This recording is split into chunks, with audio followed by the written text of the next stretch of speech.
ತೀರ್ಮಾನ ಮಾಡಲಿ.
ಹಿರಿಯರ ಅನುಗ್ರಹ, ಹಿರಿಯರ ಮಾರ್ಗದರ್ಶನ, ತಂದೆ ತಾಯಿಗಳ ಆಶೀರ್ವಾದ ಇವೆಲ್ಲ ಬಹಳ ಮುಖ್ಯ.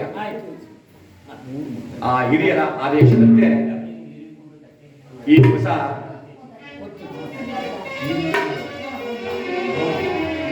ಶ್ರೀರಾಮ ಜನನ ಅಥವಾ ದಶರಥನ ವೈಕುಂಠಾರೋಹಣ.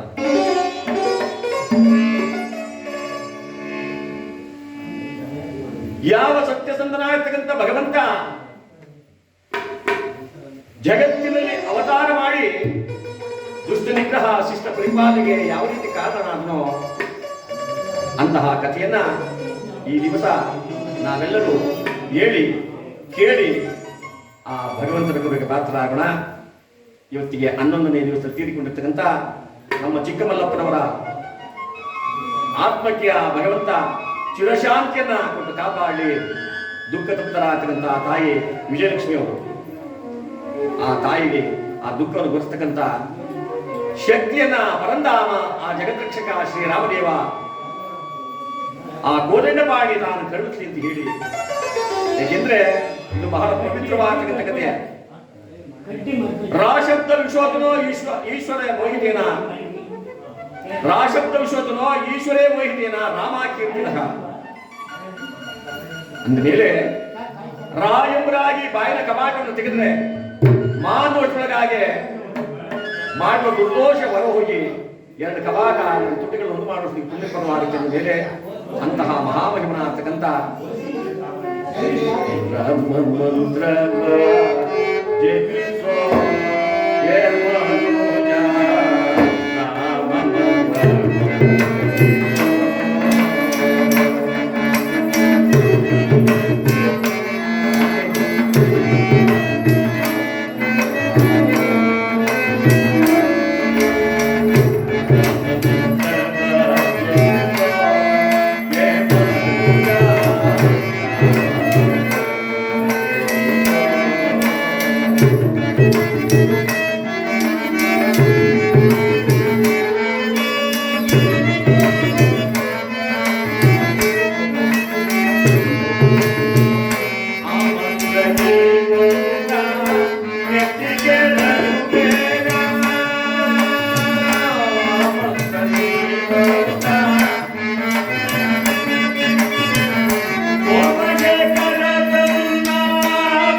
ದೇವರು, ಕಂಚಿ, ಕಾಳಾಸ್ತಿ, ಮಧುರೆ, ಮೀನಾಕ್ಷಿ ಅಂತ ನೀನು 16 ದೇವರುಗಳು ಹುಡುಗುವುದಕ್ಕಿಂತ ಆ ರಾಮನಾಮ ಒಂದೇ ಸಾಕು ಮೋಕ್ಷ ಸಾಧನೆಗೆ ಅಂತ ಹೇಳಿದ್ದಾರೆ. ಅಂತಹ ರಾಮನಾಮವನ್ನ ಈ ದಿವಸ ಈ ಗೃಹದಲ್ಲಿ ನಡೆಸಬೇಕಾದ್ರೆ ಯಾವ ನಮ್ಮ ಗುರುಗಳಾಗ್ತಕ್ಕಂಥ ಪೊಲೀಸ್ ಇಲಾಖೆಯಲ್ಲಿದ್ದು ನಿವೃತ್ತರಾಗಿ ಸಂಗೀತದಲ್ಲೇ ತೊಡಗಿಸಿಕೊಂಡಿರ್ತಕ್ಕಂಥ ನಮ್ಮ ಶ್ರೀಮಾನ್ ರಂಗನಾಥನವರು ಹಾರ್ಮೋನಿ ವಾದಕರಾಗಿದ್ದಾರೆ. ಹಾಗೂ ನಮ್ಮ ತಬಲ ವಾದಕರಾಗಿ ನಮ್ಮ ಕುಮಾರರವರು ಬಾಯಿ ಮುಂದು ಯಾರೇನೋ ನನಗೆ ಗೊತ್ತ, ನೀನ್ ಯಾಕೆ ಕಮ್ಮಿ ಆದ ನಾನು ಹಂಗೆ ಹೊಡೆಯೋದು. ನಮ್ಮ ಕ್ಯಾಸೆ ವಾದಕರಾಗಿ ನಮ್ಮ ಹರೀಶ್ರವರು ರಾಮ ಮಾಸ್ಟರು ಹಾಗೂ ಕ್ಯಾಸೆ ಮಾಸ್ಟರ್ ಆಗಿದ್ದಾರೆ. ಇವರೆಲ್ಲರ ಸಮ್ಮುಖದಲ್ಲಿ ಆ ಭಗವಂತನ ಚರಿತ್ರೆಯನ್ನ ನಾವು ನೀವೆಲ್ಲ ಧನ್ಯರಾಗಬೇಕು ಅಂದ್ರೆ ಹೇಳಿ ಕೇಳಿ ಆ ಪರಮಾತ್ಮ ಏನ್ ಕಾವೇರಿ ಗಲಾಟೆ ಶುರುವಾದಾಗ ಶುರುವಾಗುತ್ತಲ್ಲಪ್ಪ. ಜೈಲಲ್ಲಿಂದ ಇರೋರು ಕಿತ್ತಾಡಿದ್ರು, ನೀವೇ ಆಗಿ ಕಿತ್ತಾಡ್ತೀರಿ ಅಂತ. ಅದೇ ದೊಡ್ಡ ಗಲಾಟೆ ಅವಾಗ ಕಾವೇರಿ ಗಲಾಟೆ ಅಂದ್ರೆ ಅವಳಿಗೆ ಕಿತ್ಬಿಡೋದು. ಹೇಳ್ತೀವಿ ಅದು ಶನಿದೇವರ ವಿಚಾರ ಬಂದಾಗ ಮಾತ್ರ ಎಡಬತ್ತಿ ಹಚ್ಚಬೇಕು, ಅಲ್ಲಿವರೆಗೂ ಎಡಬತ್ತಿ ಹಚ್ಚಬಾರ್ದು.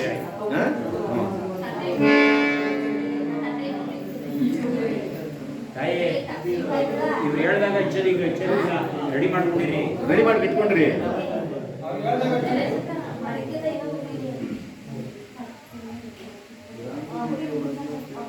ನಿಮ್ ಗಲಾಟೆ ಏನಿದ್ರು ಇಲ್ಲಿ ಕೇಳ್ಕೊಂಡು ಇನ್ನೇನೇನು ಅಂತ. ಪ್ರತಿಯೊಂದಕ್ಕೂ ನಾವು ಅಲ್ಲೇನು ಪೂಜೆಗೆ ಇಡಿಸಿದೀವೋ ಎಲ್ಕ ನಾವು ಹೇಳ್ತೀವಿ ಹಾಕಿ ಪೂಜೆ ಮಾಡಬೇಕು. ಅಂದಮೇಲೆ ಈ ದಿವಸದ ಕಥಾಭಾಗವನ್ನು ಶುರು ಮಾಡಿ ಮುಂಚೆ ನನ್ನ ಪರಮ ಪೂಜ್ಯ ವಿದ್ಯಾಗುರುಗಳಾದ ದಿವಂಗತ ಕೆ.ಎಸ್. ಮಹದೇವ ಶಾಸ್ತ್ರಿಗಳ ಚನ್ನಾರವಿಂದಕ್ಕೆ ಮಾಡಿ ಕಥಾಭಾಗವನ್ನು ಶುರು ಮಾಡಿದ ಮುಂಚೆ ನೀವೆಲ್ಲರೂ ಕೂಡ ಒಬ್ಬರು ತಪ್ಪಿಸ್ಕೋಬಾರ್ದು. ಎಲ್ಲರೂ ಕೂಡ ಗಟ್ಟಿಯಾಗಿ ಗೋವಿಂದ ಅಂದ್ರೆ ನಾವು ಕಥೆ ಮಾಡೋದಕ್ಕೂ ಅನುಕೂಲ, ಬಹಳ ಖುಷಿ ಆಗುತ್ತೆ. ಯಾವ ಕಥೆ ಮಾಡ್ತಾ ಇದ್ದೀವಿ ಕೇಳಿ. ಶ್ರೀರಾಮ ಜನನ ಅಥವಾ ದಶರಥನ ವೈಕುಂಠ ಆರೋಹಣ, ಆ ಕಥೆಯನ್ನ ಗಟ್ಟಿಯಾಗಿ ನೀವೆಲ್ಲರೂ ಗೋವಿಂದ ಅಂದ್ರೆ ಮುಂದುವರ್ಸೋಣ.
ಭಗವಂತ ಸರ್ವರಿಗೂ ಮೋಕ್ಷದ ದಾರಿಯನ್ನು ಕೊಡ್ತಾನೆ. ಅದಕ್ಕೋಸ್ಕರ ನಾವು ಗೋವಿಂದ ನಾರಾಯಣ ಕೃಷ್ಣ ಅಂತ ಹೇಳಬೇಕು.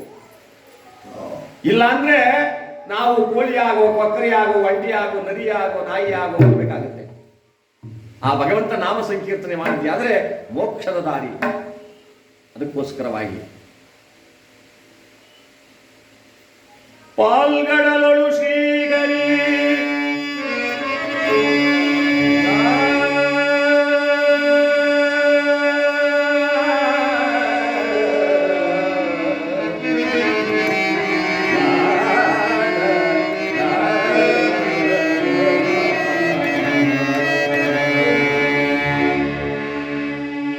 ಶೇಷಶಯನ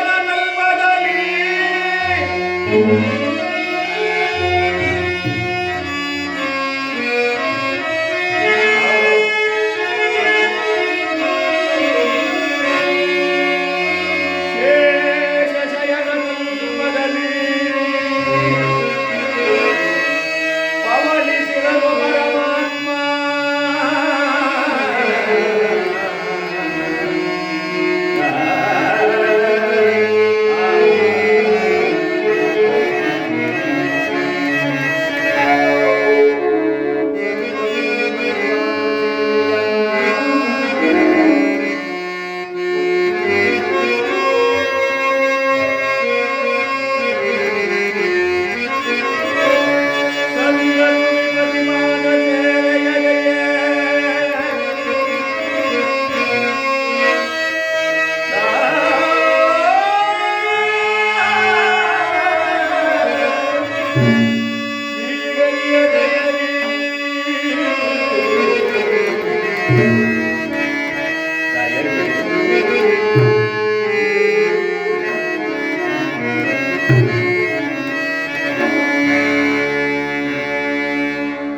ಯಾವ ಕ್ಷೀರಸಾಗರದಲ್ಲಿ ಜಗದ್ರಕ್ಷಣಾರ್ಥದಿಂದ ಭಗವಂತ ಶ್ರೀಹರಿ, ಆ ನಾರಾಯಣ, ಆ ಮುಚುಕುಂದ, ಆ ಮುರಹರಿ ಶೇಷಶಯನಾಗಿ, ಅಂದ್ರೆ ಶೇಷ ಅಂದ್ರೆ ಆ ಸರ್ಪವನ್ನೇ ಹಾಸಿಗೆಯನ್ನು ಮಾಡಿಕೊಂಡಿದ್ದಾನೆ.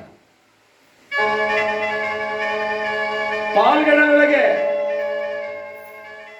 ಸರ್ಪವನ್ನೇ ಹಾಸಿಗೆಯನ್ನು ಮಾಡಿಕೊಂಡು ಭಗವಂತ ತಾನು ಪವಳಿಸಿದ್ದರೆ, ಇಲ್ಲಿ ಆ ಮಹಾಲಕ್ಷ್ಮಿ ಆ ಶ್ರೀಮನ್ ನಾರಾಯಣ ಪಾದ ಕಟ್ಟಲು ಕುಂತುಕೊಂಡು ಆ ಪಾದವನ್ನು ಮುಟ್ಟುತ್ತಾ ಇದ್ದಾರೆ.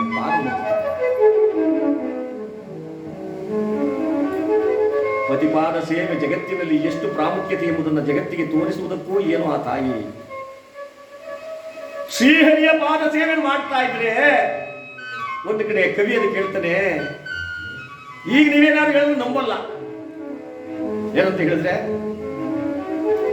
ಗಂಡನ ಪಾದವನ್ನ ಹೇಳ್ತಿ ಓದ್ತಾ ಇದ್ರು ಅಂತ ಹೇಳಿದ್ರೆ, ಓಹೋ ಈ ದಾಸ ಹೇಳೋದವರಿಗೆ ಸುಳ್ಳು ಬಿಡ್ರಿ, ಬಿಟಾಕ್ರಿ ಅದನ್ನ ಅಂತಾರೆ. ಅದನ್ನೇ ಬೇರೆ ತರ ಹೇಳಿ ಒಪ್ಕೋತಾರೆ. ಏನಂತ ಗಂಡನ ಕುತ್ತಿಗೆನ ಇಸ್ಕತ್ತಿದ್ದಂತೆ ಹೆಂಡತಿ ಅಂದ್ರೆ ಇರ್ಬೇಕಿರ್ಬೇಕು, ಎಲ್ಲೋ ಇಗ್ಬಿಟ್ಟು ಬಂದವನೇ, ಅದಕ್ಕೆ ಇಸ್ಕಿದ್ರೆ ಹೋಗ್ಲಿ ಬಿಡೋ, ತಪ್ಪೇನಿದೆ. ಇದು ಅನ್ನೋ ಕಾಲ ಆಗಿದೆ. ಆದರೆ ಆ ಮಹಾತಾಯಿ ಆ ವೈಕುಂಠದಲ್ಲಿ ಆ ಪತಿಪಾದ ಸೇವೆಯನ್ನ ಆ ಶ್ರೀಹರಿ, ಆ ನಾರಾಯಣ ಗೋವಿಂದನ ಪಾದವನ್ನು ಮುಟ್ಟಿ ಆ ಪಾದವನ್ನು ಒತ್ತುತ್ತಾ ಕೂತಿದ್ದಾಳೆ. ಇಲ್ಲಿ ಕೆಲವರಿಗೆಲ್ಲ ಹೊಟ್ಟೆ ಕಿಚ್ಚು. ಯಾರಿಗೆ? ಋಷಿಗಳಿಗೆ, ಮುನಿಗಳಿಗೆ, ಸಾಧುಗಳಿಗೆ, ಸತ್ಪುರುಷಗಳಿಗೆ, ವೇದಾಧ್ಯಾಯನ ಪಂಡಿತರಾಗಿರ್ತಕ್ಕಂಥ ಮಹಾನುಭಾವರಿಗೆ ಸಾವಿರಾರು ವರ್ಷಗಳು ತಾವು ಕುಳಿತು ತಪಸ್ಸನ್ನು ಮಾಡಿ ಶ್ರೀಹರಿಯ ದರ್ಶನಕ್ಕಾಗಿ ಕಾಯುತ್ತಿರುವ ಮಹಾನುಭಾವರಿಗೆಲ್ಲ ಹೊಟ್ಟೆ ಕಿಚ್ಚು. ಯಾಕೆ? ಆ ಮಹಾಲಕ್ಷ್ಮಿ ಒಬ್ಬಳೇ ಪೂಜೆ ಮಾಡ್ತಾ ಇದ್ದಾರಲ್ಲ, ನಮಗಾ ಭಾಗ್ಯವನ್ನು ಶ್ರೀಹರಿ ಕೊಡ್ಲೇ ಇಲ್ವಲ್ಲ. ಅದಕ್ಕೆ ಪುರಂದಾಸನ ಕಡೆ ಹೇಳ್ತಾರೆ, ಏನು ಧನ್ಯಳೋ ಲಘುಮೇ ಎಂತ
ಕೊಂಡಾಡುತ್ತಿರಬೇಕಾದರೆ ಭಗವಂತ ಇನ್ನೇನು ನಿದ್ರಾಪರುಷನಾಗಬೇಕು.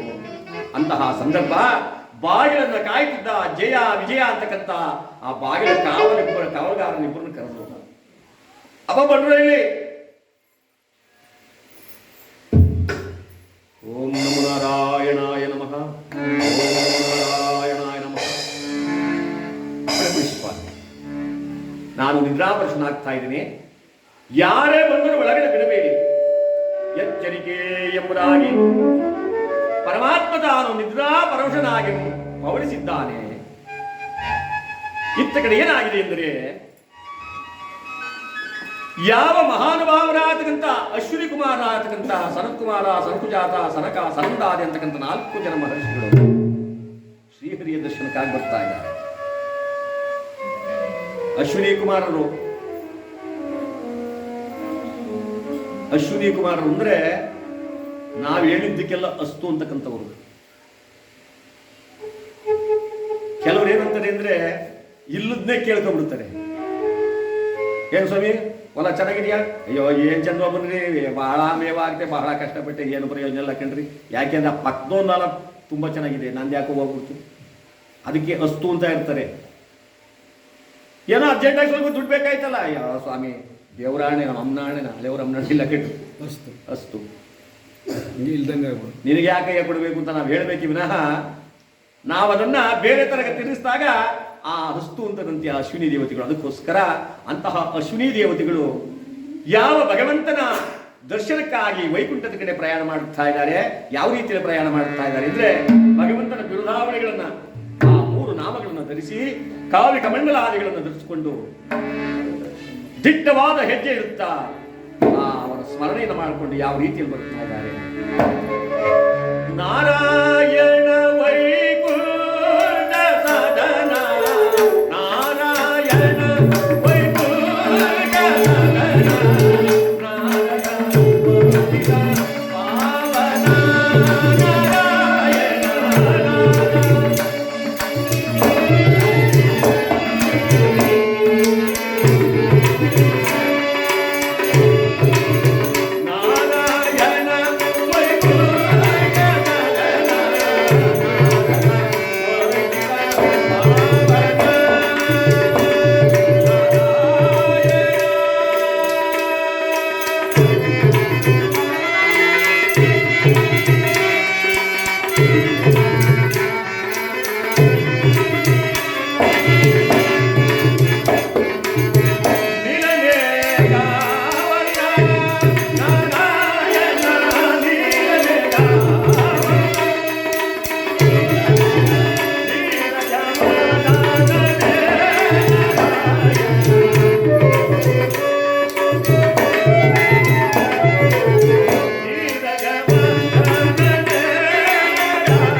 ಗೋವಿಂದ ಮುಕುಂದ ಮುರಹರಿ ಲಕ್ಷ್ಮೀಪತಿ ಬೇಗ ದರ್ಶನ ಕೊಡಪ್ಪ ಎಂಬುದಾಗಿ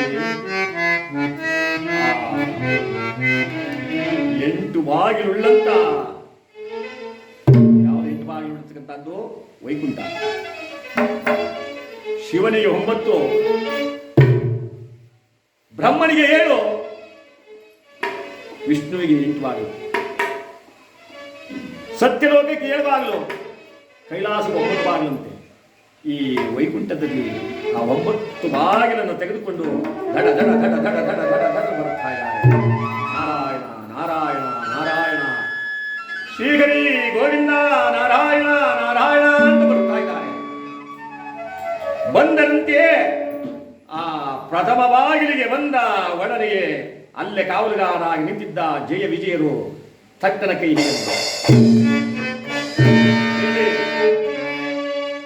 ಯಾರು ನೀವು?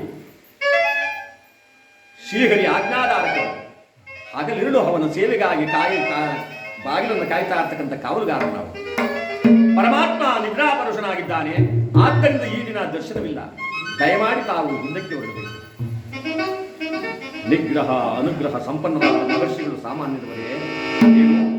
ಶ್ರೀಹರಿಯನ್ನ ಸದಾಕಾಲ ಅಂತರಾಳದಲ್ಲಿಟ್ಟುಕೊಂಡು ಪೂಜೆ ಮಾಡ್ತಕ್ಕಂಥ ನಮ್ಮಂಥವರಿಗೆ ಇಲ್ಲಿ ಕಟ್ಟಾಗ್ತೀಯೇ ಬಿಡುದಾರಿಯನ್ನ. ಅಪ್ಪ ಒಳ್ಳೆ ಮಾತಿಂದ ಹೇಳ್ತಾ ಇದ್ದೀನಿ. ಜಲಜನಾಭ ಒಳಗೆ ಈಗ ದಾರಿ ಬಿಡುವಯ್ಯ,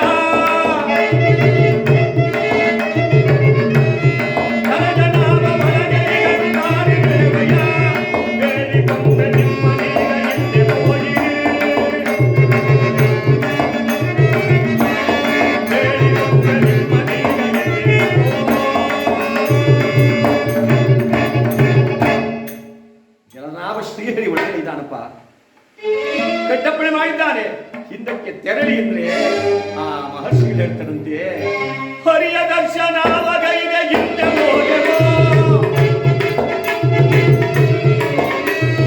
ಹರಿಯ ದರ್ಶನವಗೈದೆ ಹಿಂದೆ ಹೋಗೆವೋ, ಬೇಡಿ ಬಂದ ನಿಮ್ಮ ನೀರ ದಾರಿಗೆ, ಅಯ ದಾರಿಗೆ, ಅಯ ದಾರಿಗೆ.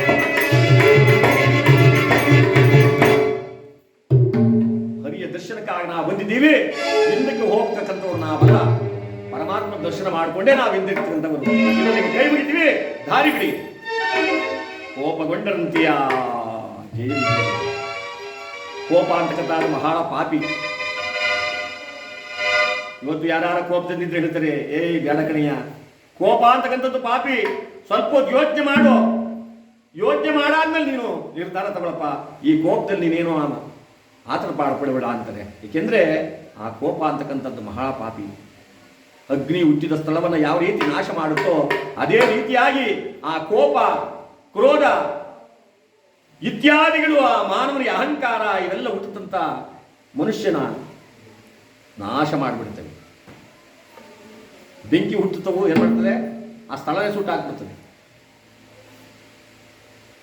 ಅಹಂಕಾರ, ಕೋಪ ಇವೆಲ್ಲ ಹುಟ್ಟುತ್ತಂತ ಮನುಷ್ಯ ತನ್ನನ್ನು ತಾನೇ ನಾಶ ಮಾಡ್ಕೊಂಡ್ಬಿಡ್ತಾನೆ. ಯಾರೂ ನಾಶ ಮಾಡಬೇಕಾಗಿಲ್ಲ ಅವನ್ನ.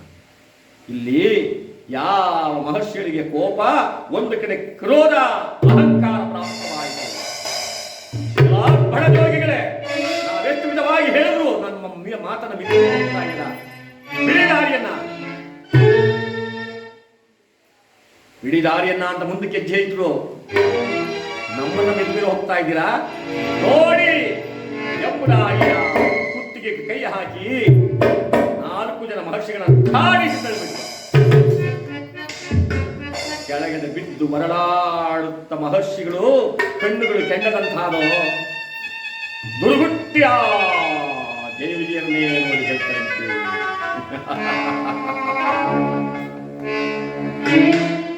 ಬಡ ಬಡ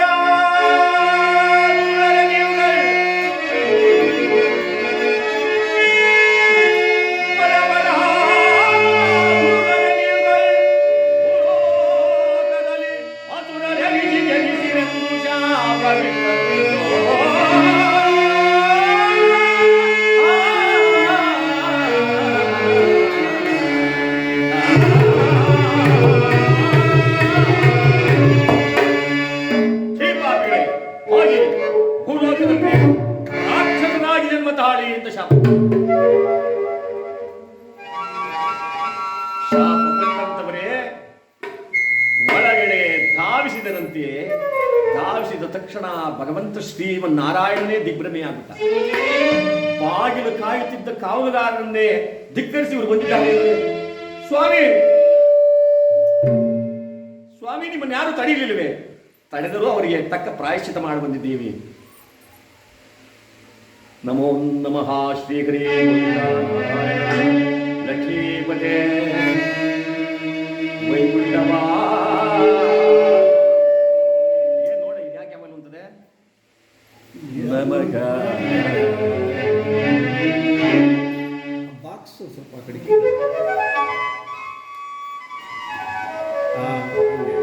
ಪ್ರಾರ್ಥನೆ ಮಾಡ್ಕೊಳ್ತಾ ಇದ್ದಾರೆ.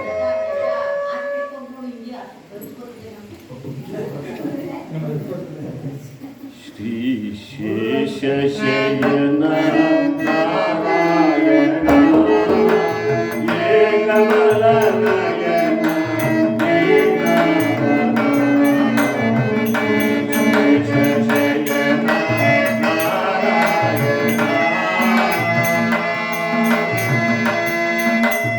ಚಕ್ರಧಾರಿ ಗೌರಿ ಮುರಾರಿ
ಭಕ್ತಿಯಿಂದ ಬೇಡ್ಕೊಳ್ತಾ ಇದ್ದಾರೆ.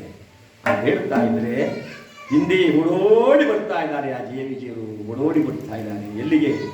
ಶ್ರೀಹರಿಯ ಬಳಿಗೆ ಬಂದು ಪಾದದ ಮೇಲೆ ಬಿದ್ದು ಗೋಳಾಡ್ತಾರೆ. ಪರಮಾತ್ಮ ನಾರಾಯಣ ಕಾಪಾಡು ನಮ್ಮನ್ನ, ಕಾಪಾಡು.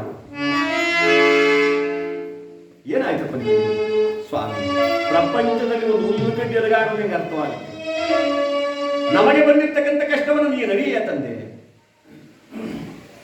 ಈಗ ತಾನೇ ಮಹರ್ಷಿಗಳನ್ನು ನಾವು ತಡೆದು ಅವರು ಕೊಟ್ಟರು ಶಾಪ, ನಮಗೆ ಬಂದಿದೆ ಈ ಪಾಪ, ಕಾಪಾಡು. ಅಹಂಕಾರಕ್ಕೆ ತಕ್ಕಂಥ ಪ್ರಾಯಶ್ಚಿತವಾಗಿದೆಯಪ್ಪ, ಇದನ್ನು ತಡೆಯಲಿಕ್ಕೆ ನಮ್ಮ ಕೈಯಿಂದ ಪರಮಾತ್ಮ ಯಾರೇ ಬಂದರೂ ಒಳಗಡೆ ಬಿಡಬೇಡಿ ಅಂತ ಕಟ್ಟಪ್ಪಣೆ ಮಾಡಿದವರು ನೀವೇ. ನೀವು ಯಾರನ್ನ ತಡೆಯಬೇಕು, ಯಾರನ್ನ ಬಿಡಬೇಕು ಅಂತಕ್ಕಂಥ ಪರಿಜ್ಞಾನ ಬೇಕಾಗಿದೆ. ಅಂತಹ ಮಹಾನುಭಾವರನ್ನ ತಡೆದರೆ ಅವರು ಸುಮ್ಮನಿರ್ತಾರ? ಅವರು ಕೊಟ್ಟಿದ್ದಾರೆ ಶಾಪ, ಋಷಿ ಕೊಟ್ಟ ಶಾಪ, ಪತಿವ್ರತ ಕೊಟ್ಟಂತ ಶಾಪ, ಸಾಧ್ಯವಿಲ್ಲ.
ನೀನು ಹೀಗೆಂದ್ರೆ ನಮ್ಮ ಗತಿ ಏನಪ್ಪ? ನಮಗೆ ಮಾರ್ಗ ತೋರಿಸು. ನಿನ್ನ ಸನ್ನಿಧಿಯನ್ನು ಬಿಟ್ಟು ನಾವು ನಿನ್ನ ನಗಲಿ ಇರಲಾರು. ಖಂಡಿತವಾಗೂ ನಿನ್ನನ್ನು ಬಿಟ್ಟು ನಾವು ಅಗಲಿರಲಾರು. ನಮಗೆ ಮಾರ್ಗ ತೋರು ಎಂಬುದಾಗಿ ದುಃಖ ಪಡುತ್ತಾ ಕಣ್ಣಲ್ಲಿ ಕಪ್ಪನೆ ಹರಿಸುತ್ತಾ ಪಾದದ ಮೇಲೆ ಬಿದ್ದು ಆ ಶ್ರೀಹರಿ ಆ ಶ್ರೀಮನ್ನಾರಾಯಣನ ಬೇಡಿಕೊಳ್ಳುತ್ತಾ ಇದ್ದಾರೆ. ಅಯ್ಯ ಜಯ ವಿಜಯ, ನೀವ್ಯಾರನ್ನ ತಡೆಯಬೇಕು, ಯಾರನ್ನ ಬಿಡಬೇಕು ಅಂತಕ್ಕಂಥ ಪರಿಜ್ಞಾನ ಪರಿವೇ ಇಲ್ಲದೆ ನೀವು ನಡ್ಕೊಂಡಿದ್ದೀರಾ. ಅಹಂಕಾರಕ್ಕೆ ತಕ್ಕ ಪ್ರಾಯಶ್ಚಿತವಾಗಿದೆ. ಸ್ವಾಮಿ ದೊಡ್ಡವ್ರ ಮಾತೆಲ್ಲ ಹೀಗಿದೆ. ಅಲ್ಲ, ಯಾರೇ ಬಂದರೂ ಬಿಡಬೇಡಿ ಅಂತ ಹೇಳೋರು ನೀವೇ. ಈಗ ಅವ್ರನ್ನ ಯಾಕೆ ತಡೆದ್ರಿ ಅಂತ ಕೇಳೋರು ನೀವೇ. ಇದು ಯಾವ ನ್ಯಾಯ ಸ್ವಾಮಿ? ನಮಗೆ ಯಾವುದಾದ್ರು ಒಂದು ಪರಿಹಾರ ಹೇಳಿ ಎಂದರೆ ಇದಕ್ಕೊಂದೇ ಒಂದು ಪರಿಹಾರ ಇದೆಯಪ್ಪ. 7 ಜನ್ಮಗಳನ್ನ ಎತ್ತಿ ನನಗೆ ಮಿತ್ರರಾಗುತ್ತೀವ. ಶಾಪ ಅಂತ ತಪ್ಸಕ್ಕಾಗಲ್ಲ, ನಡೆದೇತಿರ್ಬೇಕು. 3 ಜನ್ಮಗಳನ್ನೆತ್ತಿ ನನಗೆ ಶತ್ರುಗಳಾಗುತ್ತಿ ಬರುತ್ತೀವ. ಈ ವಿವೇಚನೆ ನಿಮಗೆ ಬಿಟ್ಟಿದ್ದು. ಯೋಚನೆ ಮಾಡಿ ಹೇಳಿ ಎಂದಾಗ ಆ ಜಯ ವಿಜಯರು ಒಬ್ಬರನ್ನೊಬ್ಬರು ನೋಡ್ಕೊತಾರೆ. ಏನಪ್ಪ ಇದಕ್ಕೆ ನಾವು ಉತ್ತರ ಏನ್ ಹೇಳಬೇಕು ಅಂದಾಗ 7 ಜನ್ಮಗಳನ್ನು ಎತ್ತಿ ಬರುವವರೆಗೂ ನಾವು ನಿನ್ನ ಸನ್ನಿಧಿನ ಬಿಟ್ಟು ನಿನ್ನ ನಗಲಿರಲಾರೋ. ನಿನಗೆ ವೈರಿಗಳಾಗಿ ನಿನ್ನ ಎದುರಿಗೆ ನಿಂತು ನಾವು ಹೋರಾಡಿದ್ರು ಸರಿಯೇ, ನಿಂದಿಸಿದರೂ ಸರಿಯೇ, ನಿನಗೆ ನಾವು ಶತ್ರುಗಳಾಗುತ್ತೀವಿ ಸ್ವಾಮಿ.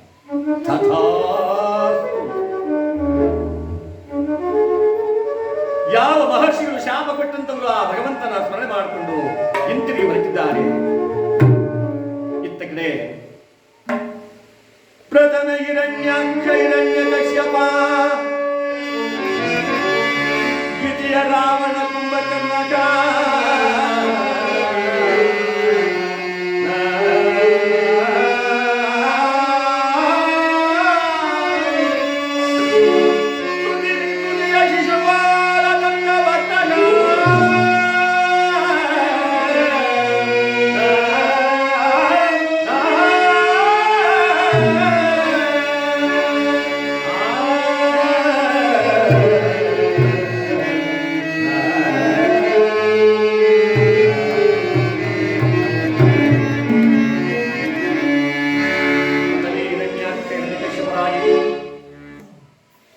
ಅವತಾರ ಮಾಡತಕ್ಕಂತ ಯಾವ ರಾಕ್ಷಸ ಪೌರತ್ವದಿಂದ ನಡೆದುಕೊಂಡಂತ ಆ ದುಷ್ಟರನ್ನು ಸಂಹಾರ ಮಾಡಬೇಕಾದ್ರೆ ಯಾವ ಭಗವಂತ ಶ್ರೀಹರಿ ವರಹ ನಾರಸಿಂಹ ಅವತಾರವನ್ನು ತಾಳಿ ಆ ದುಷ್ಟರನ್ನು ಸಂಹಾರ ಮಾಡಿದ್ದಾನೆ. ದ್ವಿತೀಯ ರಾವಣ ಕುಂಭಕರ್ಣ. ದ್ವಿತೀಯ ಅಂದ್ರೆ 2ನೇ ಅವತಾರ. ತ್ರೇತಾಯುಗದಲ್ಲಿ ರಾವಣ ಕುಂಭಕರ್ಣರಾಗಿ ಅವತಾರ ಮಾಡಿದ್ದಾರೆ. ವಿಶ್ವವಸ್ತುವಿನ ಪುತ್ರರಾಗಿ ಕೈಕಸಿ ನಿರ್ಮಾಂಬನಿಯೊಳಗೆ ಜನಿಸಿದ್ದಾರೆ. ರಾವಣ ರಾವಣ ಅಂತ ಹೆಸರು ಹೇಳಿದ ತಕ್ಷಣ ಅದಕ್ಕೊಂದು ಶಕ್ತಿ. ಸಂಸ್ಕೃತದಲ್ಲಿ ಹೇಳಲಿಕ್ಕೆ ಘೋರ. ಓಹೋ, ಇದು ಎಲೆಕ್ಟ್ರಿಕ್ ಕೊಡ್ತು ಟ್ರಿಕ್ಕಾ?